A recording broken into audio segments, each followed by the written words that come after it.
Good morning, all. George Boddenkolm with the Welch team, Keller Williams. I'm out here at Cross Creek, a new community by D.R. Horton and Express Homes. So we're going to do a little tour at the amenity center. It's a great community in Green Cove Springs in Clay County. So you got the great schools, great proximity, a lot of open space around here. They're still building out the community center, or the amenity center, so I'll let you walk through and check it out. As you can see, it's got a great zero entry pool. It's still being built out, of course.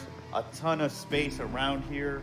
You got a lot of open fields on all around you. So we're gonna see a ton of kids playing around, football, soccer, all of that going on. You got a clubhouse and gym. We're not sure which one's which, since both of them are empty right now. But this is a great amenity center. And a lot of space here just for entertainment and having fun out here. So if you know anybody that's looking in this general vicinity and want to buy a home with D.R. Horton, please have them give me a call about Cross Creek, 904-881-7695. Thanks. Still being built out, of course. A ton of space around here.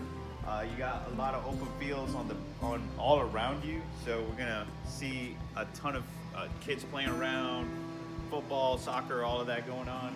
You got a clubhouse and gym. We're not sure which one's which, since both of them are empty right now. But this is a great amenity center and a lot of space here just for entertainment and having fun out here.